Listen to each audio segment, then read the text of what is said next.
The first book of the Kings, commonly called the third book of the Kings. Chapter 1. Now King David was old and stricken in years, and they covered him with clothes, but he gat no heat. Wherefore his servants said unto him, Let there be sought for my lord the king a young virgin, and let her stand before the king, and let her cherish him, and let her lie in thy bosom, that my lord the king may get heat. So they sought for a fair damsel throughout all the coasts of Israel, and found Abishag a Shunammite, and brought her to the king. And the damsel was very fair, and cherished the king, and ministered to him. But the king knew her not. Then Adonijah the son of Haggith exalted himself, saying, I will be king, and he prepared him chariots and horsemen, and 50 men to run before him.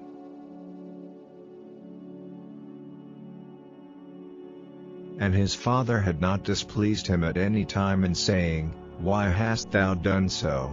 And he also was a very goodly man, and his mother bare him after Absalom. And he conferred with Joab the son of Zeruiah, and with Abiathar the priest, and they following Adonijah helped him.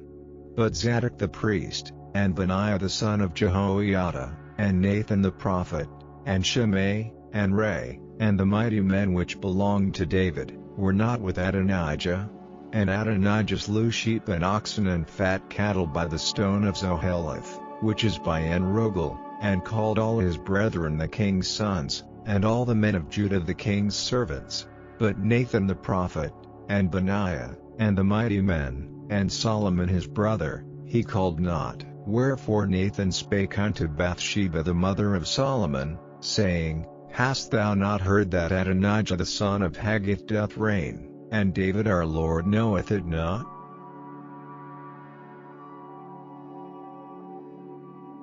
Now therefore come, let me, I pray thee, give thee counsel, that thou mayest save thine own life, and the life of thy son Solomon. Go and get thee in unto King David, and say unto him, Didst not thou, my lord, O king, swear unto thine handmaid, saying, Assuredly Solomon thy son shall reign after me, and he shall sit upon my throne? Why then doth Adonijah reign? Behold, while thou yet talkest there with the king, I also will come in after thee, and confirm thy words. And Bathsheba went in unto the king into the chamber, and the king was very old, and Abishag the Shunammite ministered unto the king. And Bathsheba bowed, and did obeisance unto the king. And the king said, What wouldest thou? And she said unto him, My lord, thou sworest by the Lord thy God unto thine handmaid, saying, Assuredly Solomon thy son shall reign after me, and he shall sit upon my throne.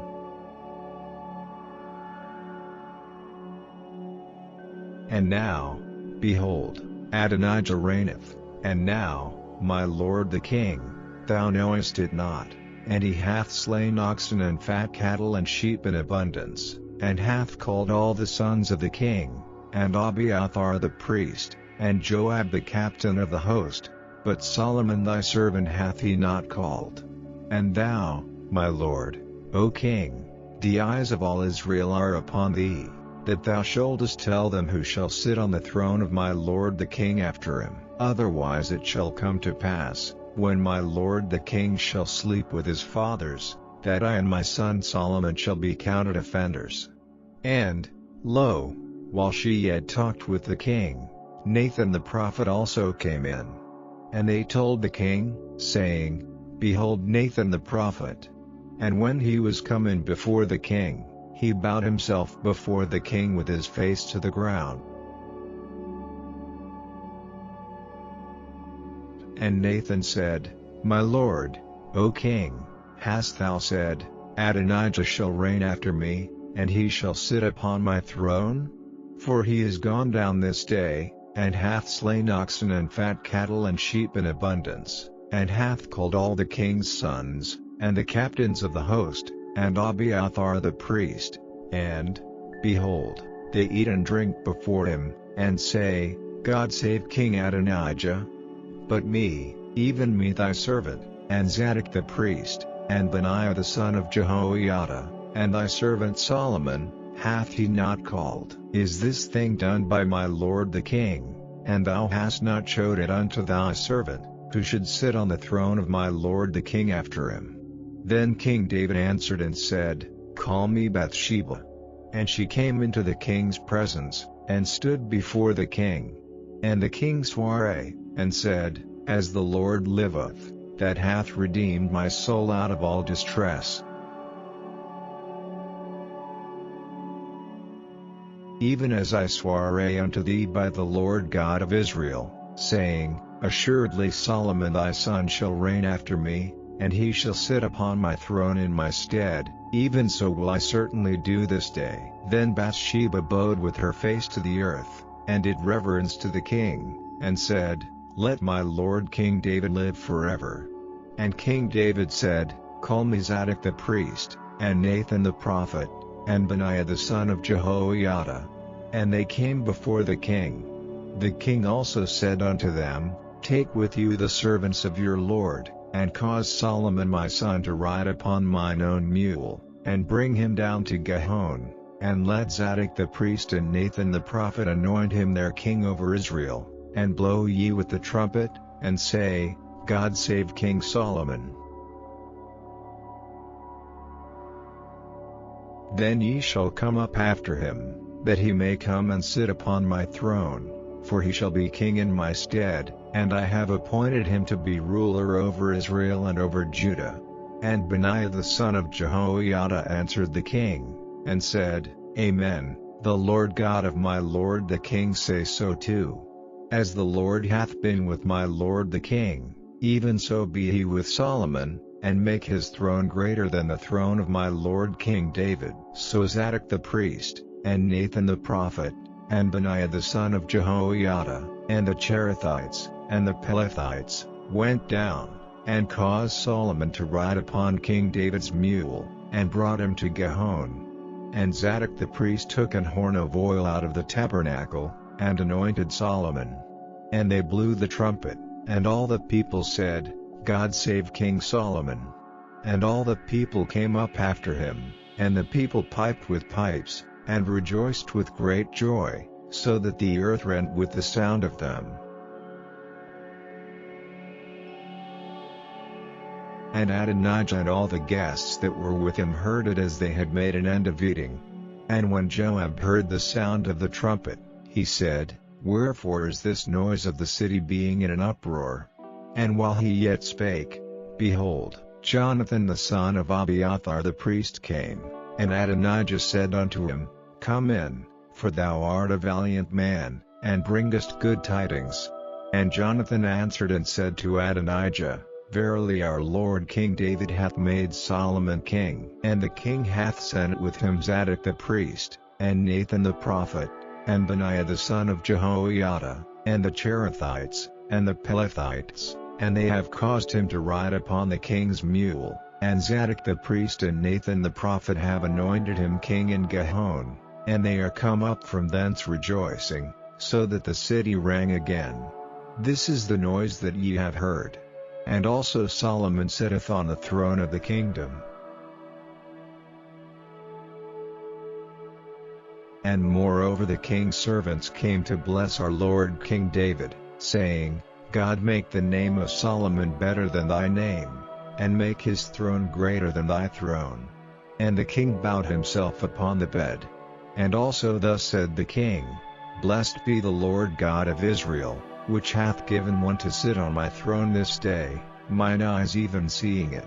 And all the guests that were with Adonijah were afraid, and rose up, and went every man his way. And Adonijah feared because of Solomon, and arose, and went, and caught hold on the horns of the altar.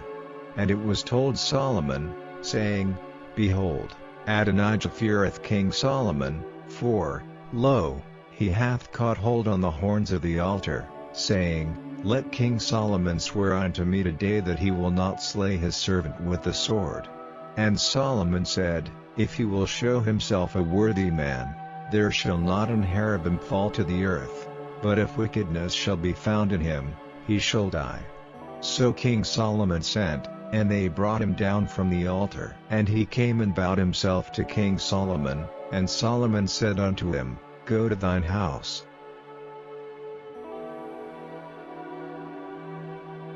Chapter 2. Now the days of David drew nigh that he should die, and he charged Solomon his son, saying, I go the way of all the earth. Be thou strong therefore, and show thyself a man, and keep the charge of the Lord thy God, to walk in his ways, to keep his statutes, and his commandments, and his judgments, and his testimonies, as it is written in the law of Moses, that thou mayest prosper in all that thou doest, and whithersoever thou turnest thyself, that the Lord may continue his word which he spake concerning me, saying, If thy children take heed to their way, to walk before me in truth with all their heart and with all their soul, there shall not fail thee, said he, a man on the throne of Israel. Moreover thou knowest also what Joab the son of Zeruiah did to me, and what he did to the 2 captains of the hosts of Israel, unto Abner the son of Ner, and unto Amasa the son of Jether, whom he slew, and shed the blood of war in peace, and put the blood of war upon his girdle that was about his loins, and in his shoes that were on his feet.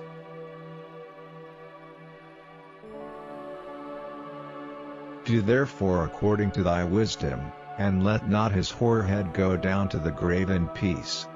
But show kindness unto the sons of Barzillai the Gileadite, and let them be of those that eat at thy table, for so they came to me when I fled because of Absalom thy brother. And, behold, thou hast with thee Shimei the son of Gera, a Benjamite of Bahurim, which cursed me with a grievous curse in the day when I went to Mahanaim, but he came down to meet me at Jordan.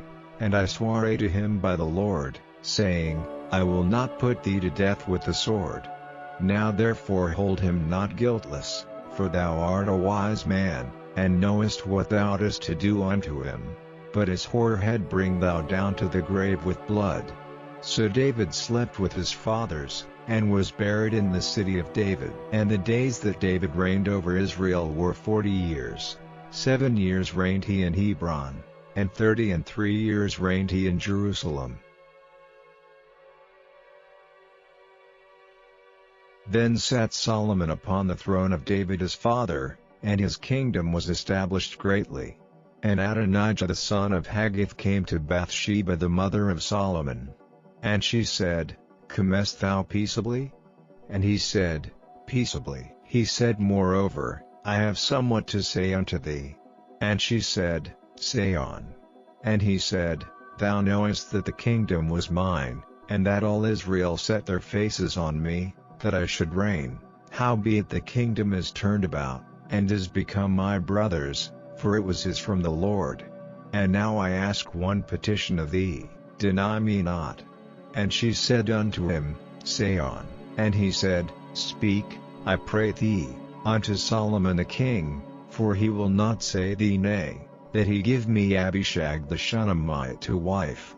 And Bathsheba said, Well, I will speak for thee unto the king.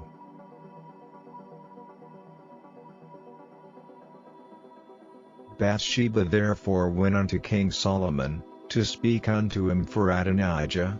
And the king rose up to meet her, and bowed himself unto her, and sat down on his throne, and caused a seat to be set for the king's mother, and she sat on his right hand. Then she said, I desire one small petition of thee, I pray thee, say me not nay. And the king said unto her, Ask on, my mother, for I will not say thee nay. And she said, Let Abishag the Shunammite be given to Adonijah thy brother to wife. And King Solomon answered and said unto his mother, And why dost thou ask Abishag the Shunammite for Adonijah? Ask for him the kingdom also, for he is mine elder brother, even for him, and for Abiathar the priest, and for Joab the son of Zeruiah. Then King Solomon sware by the Lord, saying, God do so to me, and more also, if Adonijah have not spoken this word against his own life. Now therefore, as the Lord liveth, which hath established me, and set me on the throne of David my father, and who hath made me an house, as he promised, Adonijah shall be put to death this day.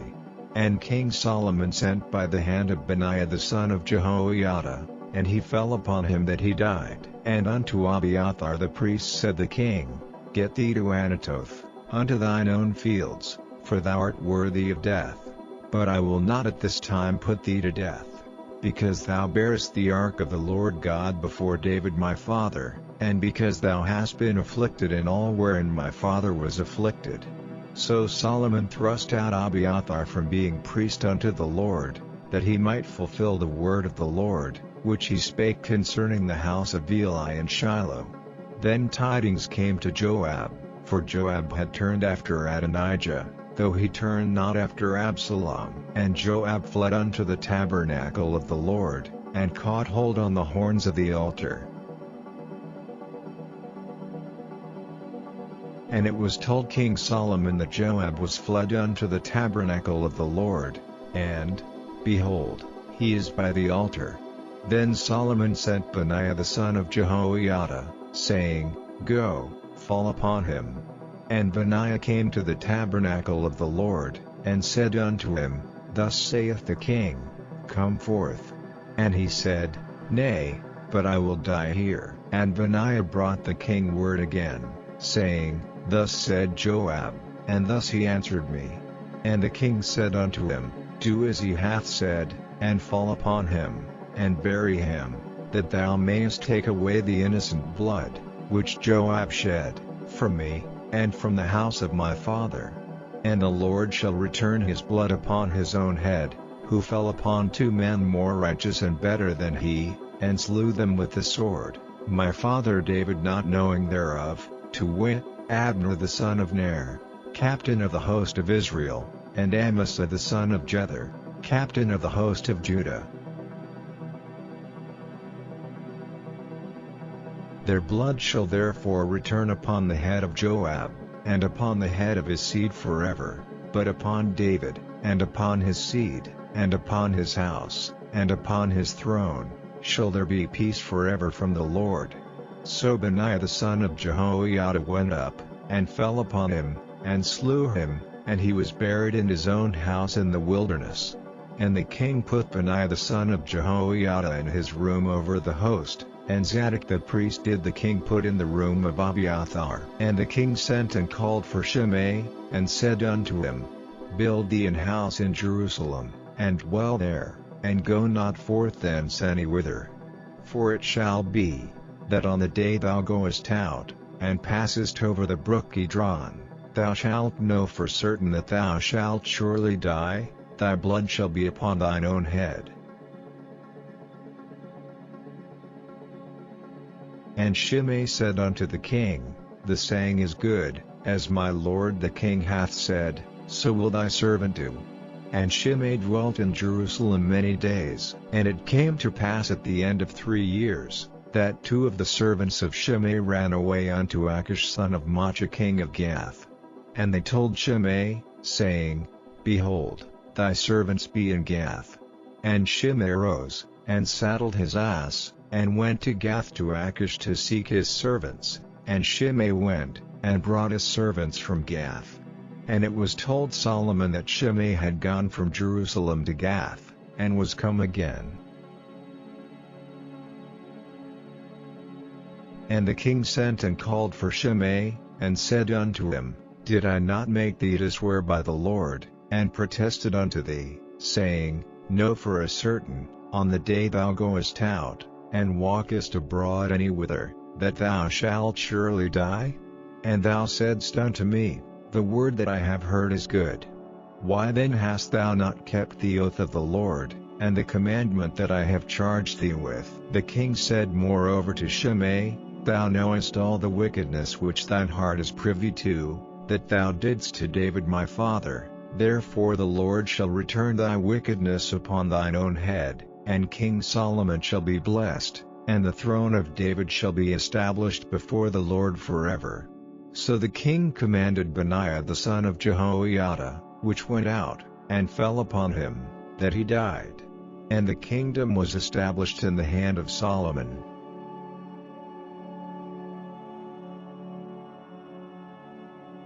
Chapter 3. And Solomon made affinity with Pharaoh king of Egypt, and took Pharaoh's daughter, and brought her into the city of David, until he had made an end of building his own house, and the house of the Lord, and the wall of Jerusalem round about. Only the people sacrificed in high places, because there was no house built unto the name of the Lord, until those days. And Solomon loved the Lord, walking in the statutes of David his father, only he sacrificed and burned incense in high places. And the king went to Gibeon to sacrifice there, for that was the great high place. 1,000 burnt offerings did Solomon offer upon that altar. In Gibeon the Lord appeared to Solomon in a dream by night, and God said, "Ask what I shall give thee."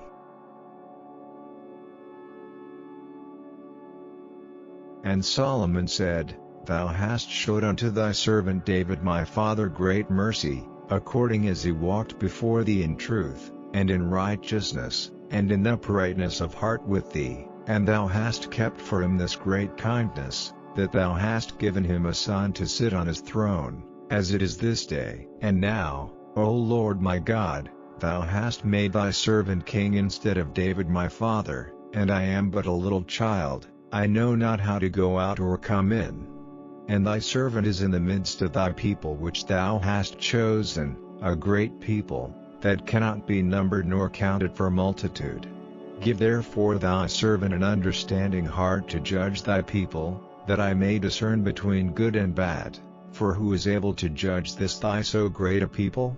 And the speech pleased the Lord, that Solomon had asked this thing. And God said unto him, "Because thou hast asked this thing, and hast not asked for thyself long life, neither hast asked riches for thyself, nor hast asked the life of thine enemies, but hast asked for thyself understanding to discern judgment.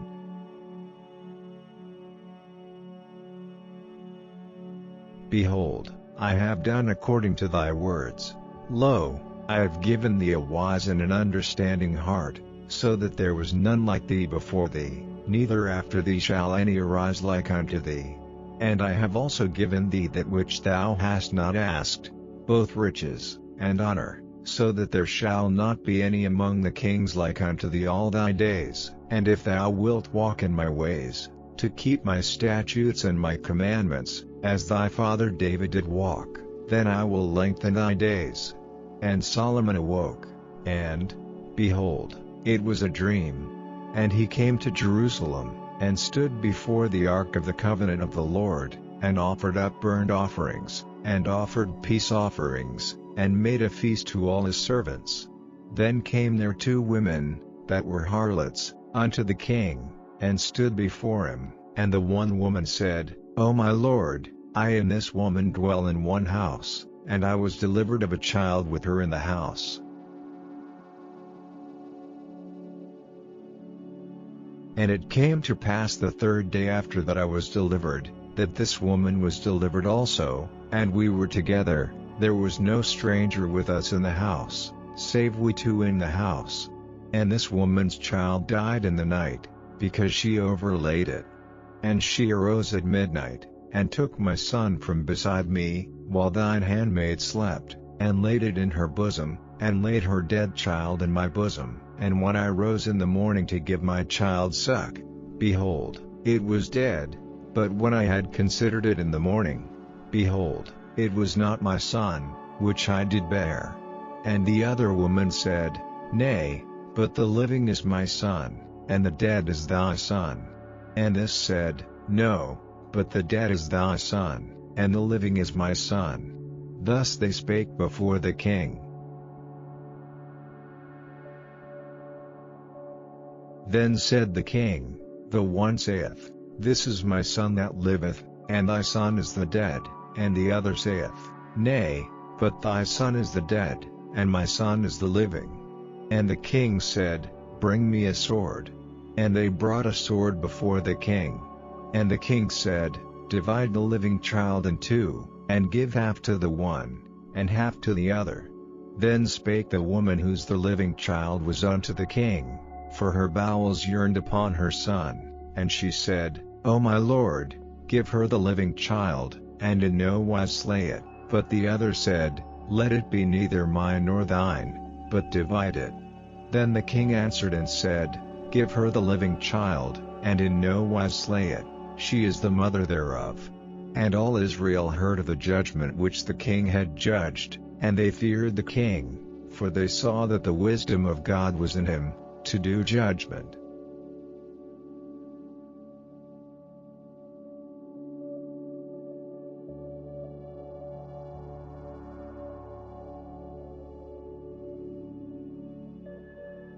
राजाओं का वृत्तांत पहला भाग अध्याय 1।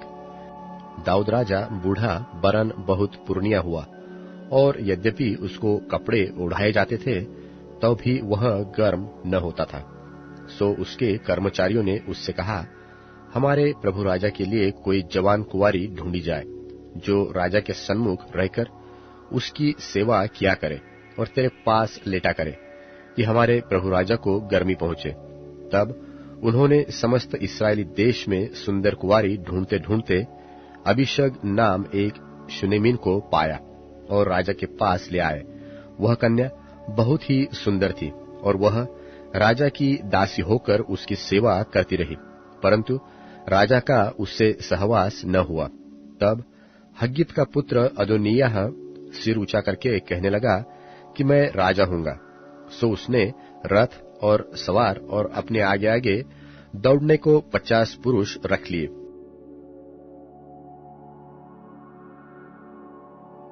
उसके पिता ने तो जन्म से लेकर उससे कभी यह कहकर उदास न किया था कि तूने ऐसा क्यों किया।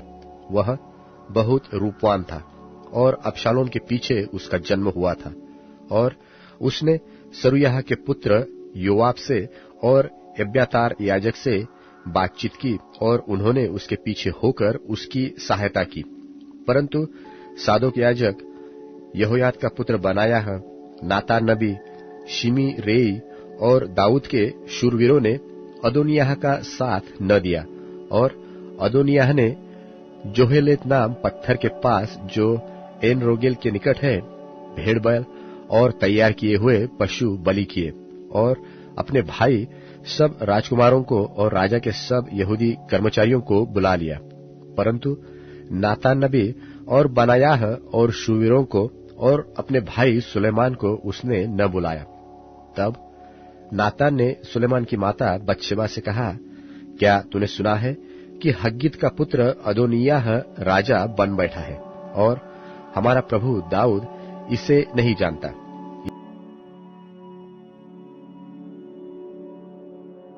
इसलिए अब आ, मैं तुझे ऐसी सम्मति देता हूं जिससे तू अपना और अपने पुत्र सुलेमान का प्राण बचाए। तू दाऊद राजा के पास जाकर उससे यो पूछ कि हे मेरे प्रभु, हे राजा, क्या तूने शपथ खाकर अपनी दासी से नहीं कहा कि तेरा पुत्र सुलेमान मेरे पीछे राजा होगा और वह मेरी राजगद्दी पर विराजेगा? फिर अदोनिय्याह क्यों राजा बन बैठा है?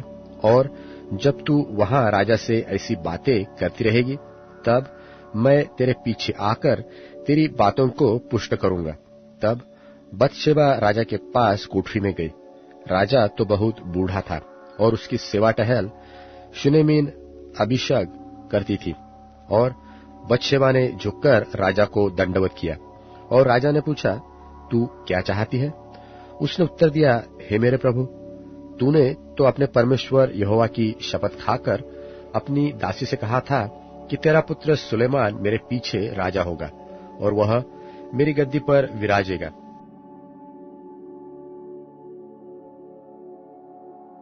अब देख, अदोनिय्याह राजा बन बैठा है, और अब तक मेरा प्रभु राजा इसे नहीं जानता।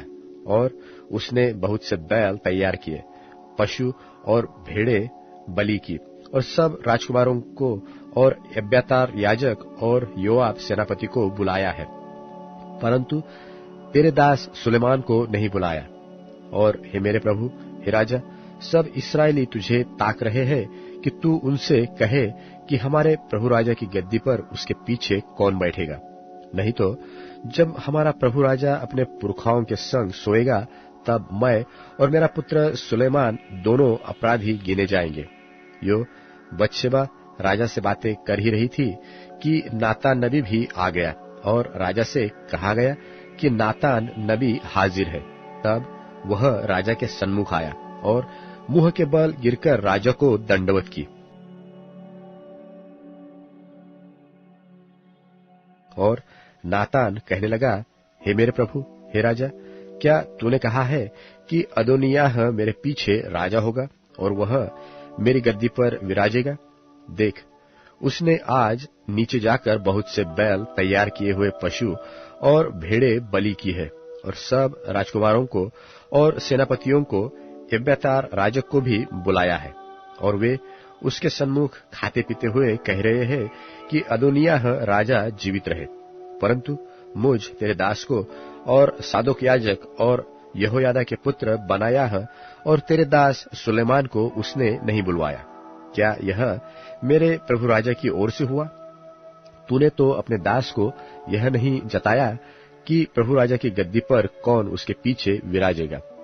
दाऊद राजा ने कहा, बत्शेबा को मेरे पास बुला लाओ। तब वह राजा के पास आकर उसके सामने खड़ी हुई। राजा ने शपथ खाकर कहा, यहोवा जो मेरे प्राण सब जोखिम से बचाता आया है, उसके जीवन की शपथ, जैसा मैंने तुझसे इस्राएल के परमेश्वर यहोवा की शपथ खाकर कहा था कि तेरा पुत्र सुलेमान मेरे पीछे राजा होगा और वह मेरे बदले मेरी गद्दी पर विराजेगा, वैसा ही मैं निश्चय आज के दिन करूंगा। तब बत्शेबा ने भूमि पर मुंह के बल गिर राजा को दंडवत करके कहा, मेरा प्रभु राजा दाऊद सदा तक जीवित रहे। तब दाऊद राजा ने कहा, मेरे पास सादोक याजक, नातान नबी, यहोयादा के पुत्र बनायाह को बुला लाओ। सो वे राजा के सामने आए। राजा ने उनसे कहा, अपने प्रभु के कर्मचारियों को साथ लेकर मेरे पुत्र सुलेमान को मेरे निज खच्चर पर चढ़ाओ और गिहोन को ले जाओ और वहां सादोक याजक और नातान नबी इस्राएल का राजा होने को उसका अभिषेक करे। तब तुम सब नरसिंगा फूंक कर कहना, राजा सुलेमान जीवित रहे। और तुम उसके पीछे पीछे इधर आना और वह आकर मेरे सिंहासन पर विराजे, क्योंकि मेरे बदले में वही राजा होगा और उसी को मैंने इस्राएल और यहूदा का प्रधान होने को ठहराया है। तब यहोयादा के पुत्र बनायाह ने कहा, आमीन। मेरे प्रभु राजा का परमेश्वर यहोवा भी ऐसा ही करे। जिस रीति यहोवा मेरे प्रभु राजा के संग रहा, उसी रीति वह सुलेमान के भी संग रहे और उसका राज्य मेरे प्रभु दाऊद राजा के राज्य से भी अधिक बढ़ाए। तब सादोक याजक और नातान नबी और यहोयादा का पुत्र बनायाह करेतियों और पलेतियों को संग लिए हुए नीचे गए और सुलेमान को राजा दाऊद के खच्चर पर चढ़ाकर गिहोन को ले चले। तब सादोक याजक ने यहोवा के तंबू में से तेल भरा हुआ सिंग निकाला और सुलेमान का राज्याभिषेक किया और वे नरसिंगे फूंकने लगे और सब लोग बोल उठे, राजा सुलेमान जीवित रहे। तब सब लोग उसके पीछे पीछे बांसुरी बजाते और इतना बड़ा आनंद करते हुए ऊपर गए कि उसकी ध्वनि से पृथ्वी डोल उठी। जब अदोनियाह और उसके सब नेवताहारी खा चुके थे, तब यह ध्वनि उनको सुनाई पड़ी और योआब ने नरसिंगे का शब्द सुनकर पूछा, नगर में हलचल और चिल्लाहट का शब्द क्यों हो रहा है? वह यह कह रहा था कि एब्यातार याजक का पुत्र योनातन आया और अदोनियाह से उसने कहा, भीतर आ, तू तो भला मनुष्य है और भला समाचार भी लाया होगा। योनातन ने अदोनियाह से कहा, सचमुच हमारे प्रभु राजा दाऊद ने सुलेमान को राजा बना दिया और राजा ने सादोक याजक, नातान नबी और यहोयादा के पुत्र बनाया और करेतियों और पलेतियों को उसके संग भेज दिया और उन्होंने उसको राजा के खच्चर पर चढ़ाया है। और सादोक याजक और नातान नबी ने गिहोन में उसका राज्याभिषेक किया है और वे वहां से ऐसा आनंद करते हुए ऊपर गए कि नगर में हलचल मच गई और जो शब्द तुमको सुनाई पड़ता है वह वही है। सुलेमान राजगद्दी पर विराज भी रहा है। फिर राजा के कर्मचारी हमारे प्रभु दाऊद राजा को यह कहकर धन्य कहने आए कि तेरा परमेश्वर सुलेमान का नाम तेरे नाम से भी महान करे और उसका राज्य तेरे राज्य से भी अधिक बढ़ाए। और राजा ने अपने पलंग पर दंडवत की। फिर राजा ने यह भी कहा कि इस्राएल का परमेश्वर यहोवा धन्य है, जिसने आज मेरे देखते एक को मेरी गद्दी पर विराजमान किया है। तब जितने नेवताहारी अदोनिय्याह के संग बैठे थे वे सब थरथरा गए और उठकर अपना अपना मार्ग लिया। और अदोनिय्याह सुलेमान के डर से उठा और जाकर वेदी के सींगों को पकड़ लिया।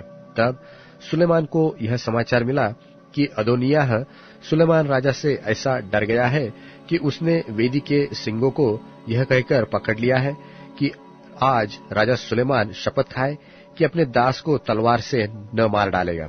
सुलेमान ने कहा, यदि वह भलमनसी दिखाए तो उसका एक बाल भी भूमि पर गिरने न पाए, परंतु यदि उसमें दुष्टता पाई जाए तो वह मारा जाए। तब राजा सुलेमान ने लोगों को भेज दिया जो उसको वेदी के पास से उतार ले आए। तब उसने आकर राजा को दंडवत किया और सुलेमान ने उससे कहा, अपने घर चला जा।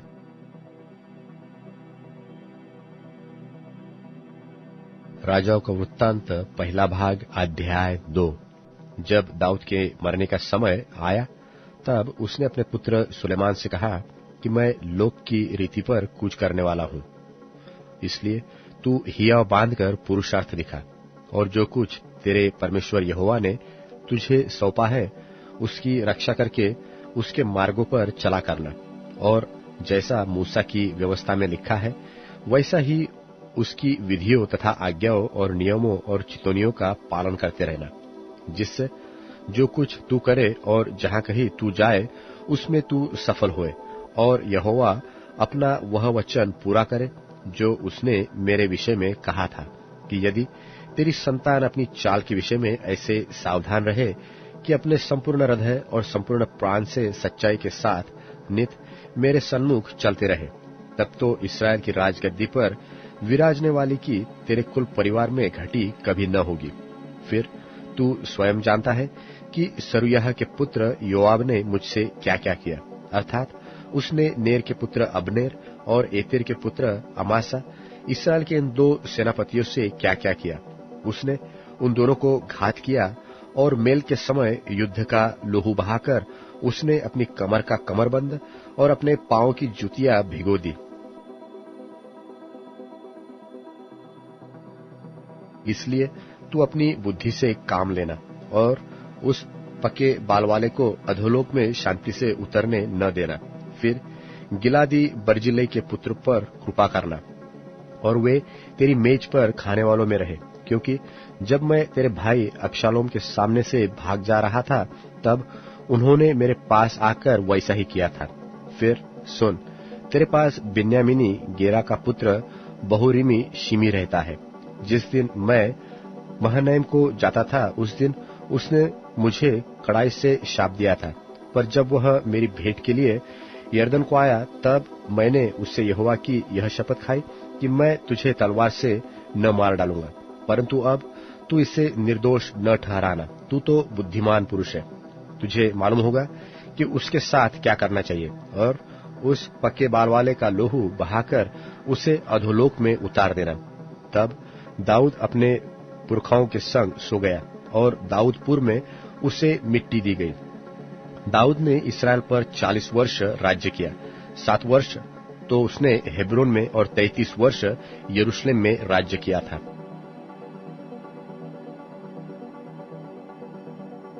तब सुलेमान अपने पिता दाऊद की गद्दी पर विराजमान हुआ और उसका राज्य बहुत दृढ़ हुआ। और हग्गीत का पुत्र अदोनिय्याह सुलेमान की माता बत्शेबा के पास आया और बत्शेबा ने पूछा, क्या तू मित्रभाव से आता है? उसने उत्तर दिया, हाँ, मित्रभाव से। फिर वह कहने लगा, मुझे तुझसे एक बात कहनी है। उसने कहा, कह। उसने कहा, तुझे तो मालूम है कि राज्य मेरा हो गया था और समस्त इस्राएली मेरी ओर मुंह किए थे कि मैं राज्य करूं, परंतु अब राज्य पलटकर मेरे भाई का हो गया है, क्योंकि वह यहोवा की ओर से उसको मिला है। इसलिए अब मैं तुझसे एक बात मांगता हूं, मुझसे ना नहीं करना। कहे जा, उसने कहा राजा सुलेमान तुझसे नहीं करेगा, इसलिए उससे कहा कि वह मुझे शुनेमिन अभिषेक को ब्याह दे। बत्शेबा ने कहा, अच्छा, मैं तेरे लिए राजा से कहूंगी।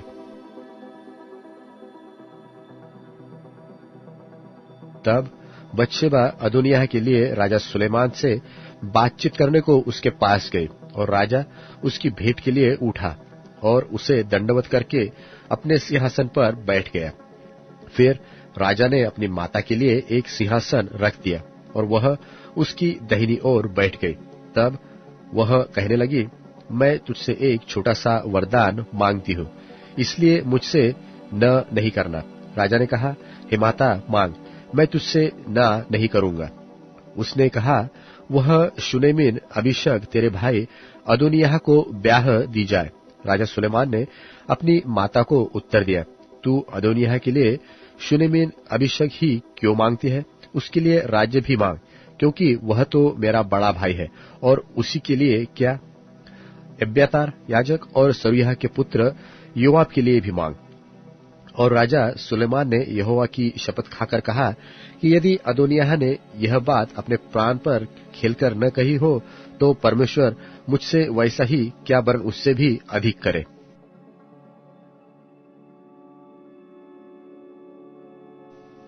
अब यहोवा जिसने मुझे स्थिर किया और मेरे पिता दाऊद की राजगद्दी पर विराजमान किया है और अपने वचन के अनुसार मेरा घर बसाया है, उसके जीवन की शपथ, आज ही अदोनिय्याह मार डाला जाएगा। और राजा सुलेमान ने यहोयादा के पुत्र बनायाह को भेज दिया, और उसने जाकर उसको ऐसा मारा कि वह मर गया। और एब्यातार याजक से राजा ने कहा, अनातोत में अपनी भूमि को जा, क्योंकि तू भी प्राणदंड के योग्य है। आज के दिन तो मैं तुझे न मार डालूंगा, क्योंकि तू मेरे पिता दाऊद के सामने प्रभु यहोवा का संदूक उठाया करता था, और उन सब दुखों में जो मेरे पिता पर पड़े थे तू भी दुखी था। और सुलेमान ने एब्यातार को यहोवा के याजक होने के पद से उतार दिया, इसलिए कि जो वचन यहोवा ने एली के वंश के लिए शीलो में कहा था वह पूरा हो जाए। इसका समाचार योआब तक पहुंचा। योआब अबशालोम के पीछे तो नहीं हो लिया था, परंतु अदोनिय्याह के पीछे हो लिया था। तब योआब यहोवा के तंबू को भाग गया और वेदी के सींगों को पकड़ लिया।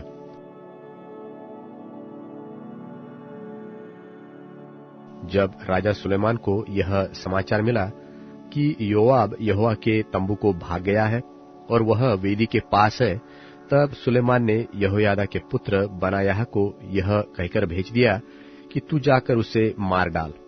तब बनायाह ने यहोवा के तंबू के पास जाकर उससे कहा, राजा की आज्ञा है कि निकला।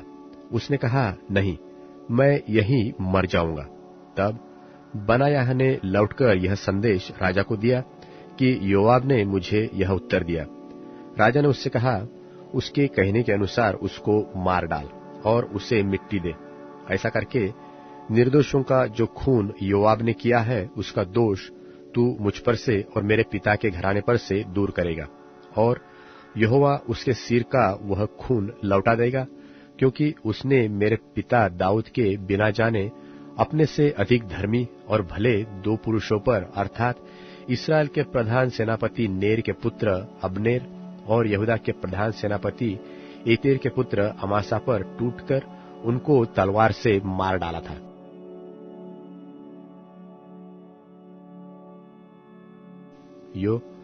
योआब के सिर पर और उसकी संतान के सिर पर खून का सदा तक रहेगा, परंतु दाऊद और उसके वंश और उनके घराने और उसके राज्य पर यहोवा की ओर से शांति सदैव तक रहेगी। तब यहोयादा के पुत्र बनायाह ने जाकर योआब को मार डाला और उसको जंगल में उसी के घर में मिट्टी दी। तब राजा ने उसके स्थान पर यहोयादा के पुत्र बनायाह को प्रधान सेनापति ठहरा दिया और एब्यातार के स्थान पर सादोक याजक को ठहराया। और राजा ने शिमी को बुलवा भेजा और उससे कहा, तू यरूशलेम में अपना एक घर बनवाकर वहीं रहना और नगर से बाहर कहीं न जाना। तू निश्चय जान रख कि जिस दिन तू निकलकर किद्रोन नाले के पार उतरे, उसी दिन तू निसंदेह मार डाला जाएगा और तेरा लोहू तेरे ही सिर पर पड़ेगा।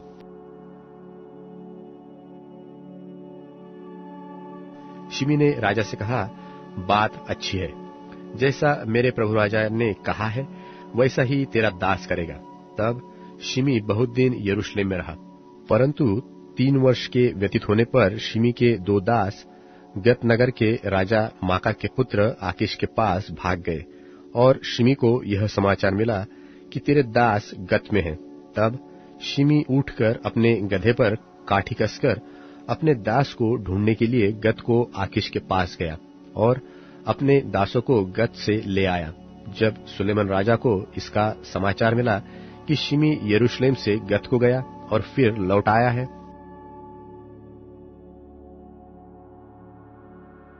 तब उसने शिमी को बुलवा भेजा और उससे कहा, क्या मैंने तुझे यहोवा की शपथ न खिलाई थी और तुझसे चिताकर न कहा था कि यह निश्चय जान रख कि जिस दिन तू निकलकर कहीं चला जाए, उसी दिन तू निसंदेह मार डाला जाएगा। और क्या तूने मुझसे न कहा था कि जो बात मैंने सुनी वह अच्छी है? फिर तूने यहोवा की शपथ और मेरी दृढ़ आज्ञा को क्यों नहीं मानी? और राजा ने शिमी से कहा कि तू आप ही अपने मन में उस सब दुष्टता को जानता है जो तूने मेरे पिता दाऊद से की थी, इसलिए यहोवा तेरे सिर पर तेरी दुष्टता लौटा देगा। परंतु राजा सुलेमान धन्य रहेगा और दाऊद का राज्य यहोवा के सामने सदैव दृढ़ रहेगा। तब राजा ने यहोयादा के पुत्र बनायाह को आज्ञा दी और उसने बाहर जाकर उसको ऐसा मारा कि वह भी मर गया और सुलेमान के हाथ में राज्य दृढ़ हो गया।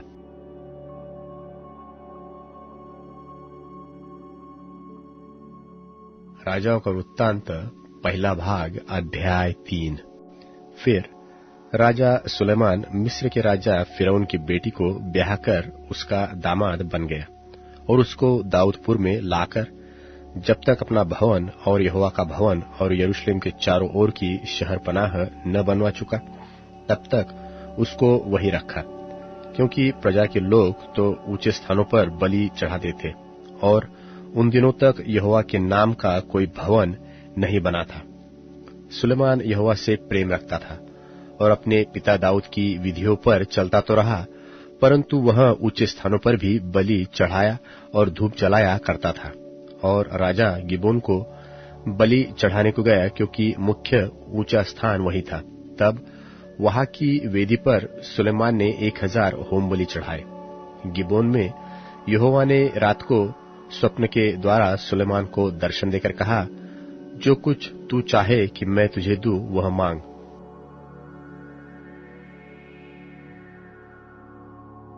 सुलेमान ने कहा, तू अपने दास मेरे पिता दाऊद पर बड़ी करुणा करता रहा, क्योंकि वह अपने को तेरे सन्मुख जानकर तेरे साथ सच्चाई और धर्म और मन की सीधाई से चलता रहा।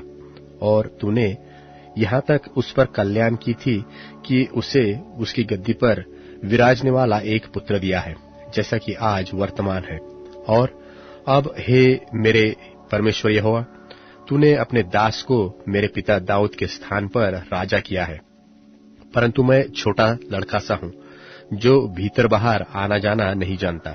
फिर तेरा दास तेरी चुनी हुई प्रजा के बहुत से लोगों के मध्य में है, जिनकी गिनती बहुतायत के मारे नहीं हो सकती। तू अपने दास को अपनी प्रजा का न्याय करने के लिए समझने की ऐसी शक्ति दे कि मैं भले बुरे को परख सकूं, क्योंकि कौन ऐसा है कि तेरी इतनी बड़ी प्रजा का न्याय कर सके। इस बात से प्रभु प्रसन्न हुआ कि सुलेमान ने ऐसा वरदान मांगा है। तब परमेश्वर ने उससे कहा, इसलिए कि तूने यह वरदान मांगा है और न तो दीर्घायु और न धन और न अपने शत्रुओं का नाश मांगा है, परंतु समझने के विवेक का वरदान मांगा है, इसलिए सुन।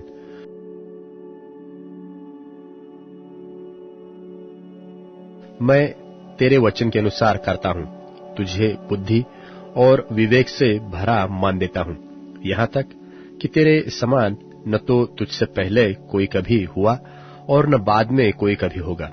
फिर जो तूने नहीं मांगा अर्थात धन और महिमा, वह भी मैं तुझे यहां तक देता हूं कि तेरे जीवन भर कोई राजा तेरे तुल्य न होगा।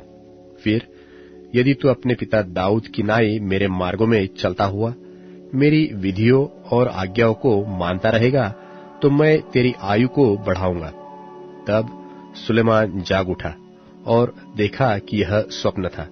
फिर वह यरूशलेम को गया और यहोवा की वाचा के संदूक के सामने खड़ा होकर होमबलि और मेलबलि चढ़ाए और अपने सब कर्मचारियों के लिए जेवनार की। उस समय 2 वेश्याएं राजा के पास आकर उसके सन्मुख खड़ी हुई।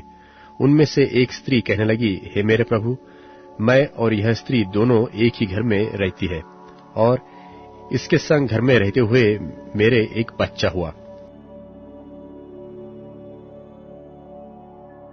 फिर मेरे जच्चा के 3 दिन के बाद ऐसा हुआ कि यह स्त्री भी जच्चा हो गई। हम तो संगी संग थी। हम दोनों को छोड़कर घर में और कोई भी न था। और रात में इस स्त्री का बालक इसके नीचे दबकर मर गया। तब इसने आधी रात को उठकर, जब तेरी दासी सो ही रही थी, तब मेरा लड़का मेरे पास से लेकर अपने छाती से रखा और अपना मरा हुआ बालक मेरी छाती से लिटा दिया। भोर को जब मैं अपने बालक को दूध पिलाने को उठी, तब उसे मरा हुआ पाया। परंतु भोर को मैंने ध्यान से यह देखा कि वह मेरा पुत्र नहीं है। तब दूसरी स्त्री ने कहा, नहीं, जीवित पुत्र मेरा है और मरा हुआ पुत्र तेरा है। परंतु वह कहती रही, नहीं, मरा हुआ तेरा पुत्र है और जीवित मेरा पुत्र है। यो वे राजा के सामने बातें करती रही।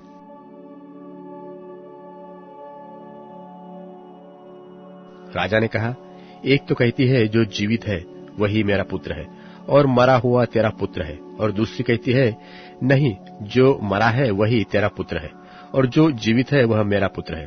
फिर राजा ने कहा, मेरे पास तलवार ले आओ। सो एक तलवार राजा के सामने लाई गई। तब राजा बोला, जीवते बालक को 2 टुकड़े करके आधा इसको और आधा उसको दो। तब जीवित बालक की माता का मन अपने बेटे के स्नेह से भराया और उसने राजा से कहा, हे प्रभु, जीवित बालक उसी को दे, परंतु उसको किसी भांति न मार। दूसरी स्त्री ने कहा, वह न तो मेरा हो और न तेरा हो, वह 2 टुकड़े किया जाए। तब राजा ने कहा, पहली को जीवित बालक दो, किसी भांति उसको न मारो, क्योंकि उसकी माता वही है। जो न्याय राजा ने चुकाया था उसका समाचार समस्त इस्राएल को मिला और उन्होंने राजा का भय माना, क्योंकि उन्होंने यह देखा कि उसके मन में न्याय करने के लिए परमेश्वर की बुद्धि है।